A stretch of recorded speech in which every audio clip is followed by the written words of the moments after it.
En este video corto vamos a hablar un poco de compasión y amabilidad en el contexto del estrés laboral y burnout en el equipo de salud. Lo primero que tenemos que comprender es qué es la compasión, que se ha definido de muchas maneras. El Dalai Lama dice que es el deseo que todos tenemos de que los seres vivos estén libres de sufrimiento, lo cual es muy cierto. O tal vez Goetz, en el año 2010, el sentimiento que surge al presenciar el sufrimiento del otro y que conlleva a un deseo de ayudar. No me quedo contemplando el sufrimiento del otro, sino que tengo esa motivación, esa intención proactiva de tratar de ayudar al otro.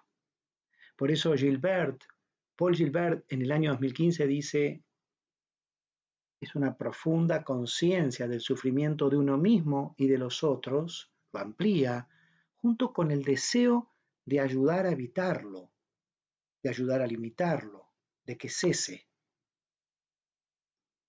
O sea que básicamente existe una emoción, vehiculizada también por la empatía, del conocimiento del sufrimiento del otro y del sentir del sufrimiento del otro,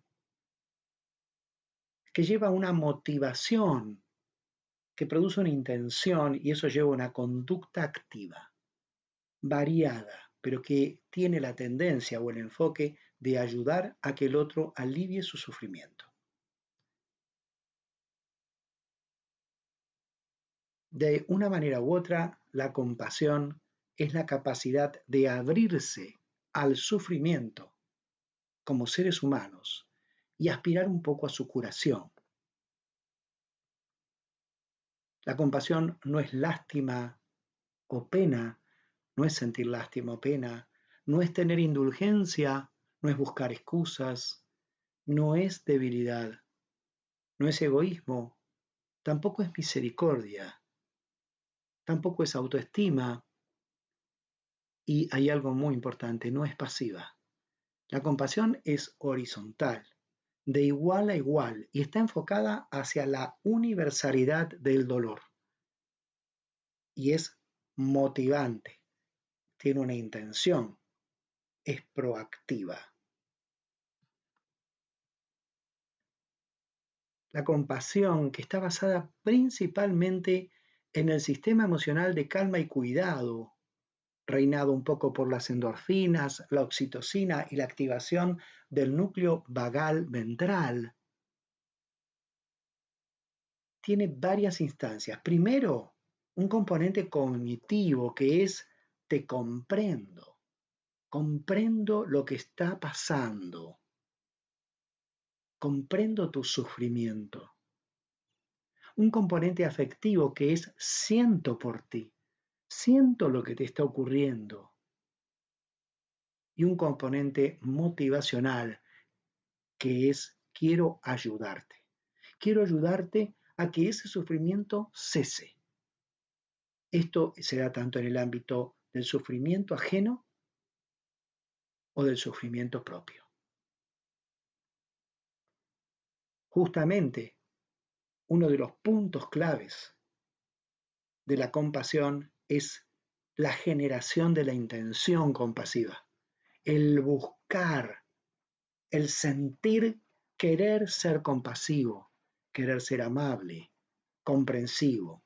Ese deseo de practicar la aceptación, ese deseo de ver las experiencias sin reaccionar, de ver el otro lado de la moneda y buscar soluciones.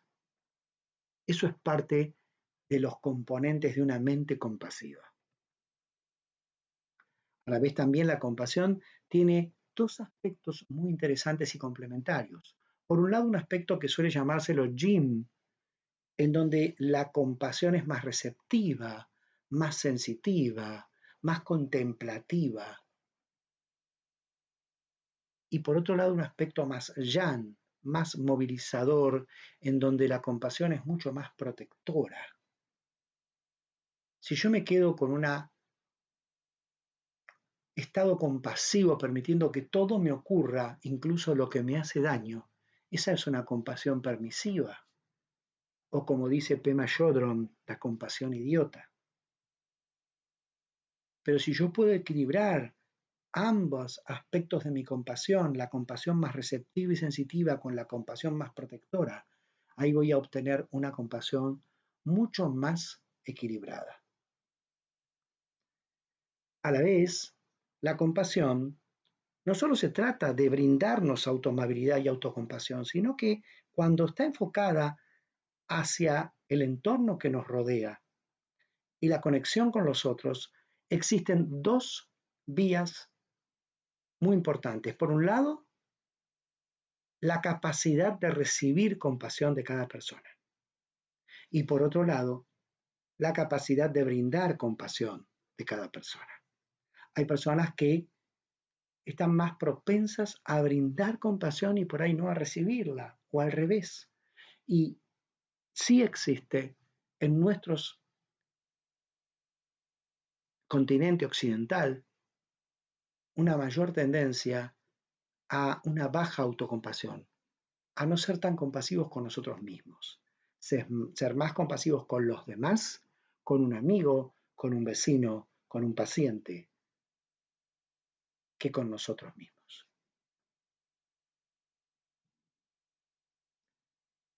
En cuanto a la autocompasión, ¿qué nos ocurre cuando estamos transitando un momento de dolor, de sufrimiento? Habitualmente nos sobreidentificamos con ese dolor y generamos más apego a ese dolor y mayor sufrimiento. A la vez tendemos a aislarnos, tendemos a creer que somos los únicos que sufrimos, que lo que nos está ocurriendo es lo peor que nos ocurrió hasta ahora, porque esa sobreidentificación, ese apego al dolor nos hace encerrarnos en nosotros mismos y además nos autocriticamos. Tendemos a decir, ¿por qué me ocurre esto a mí? Me equivoqué en esto, si hubiera hecho esto de tal manera, si hubiera pensado antes, si lo hubiera podido evitar, si hubiera actuado de tal manera, etc. La autocompasión ayuda a que podamos transitar esos momentos de sufrimiento propio. En vez de identificarnos por demás y apegarnos con el dolor y el sufrimiento, echemos mano de la conciencia de la observación, del tomar conciencia de mi sufrimiento, por ahí sentirlo y decir, estoy sufriendo. Este es un momento de sufrimiento.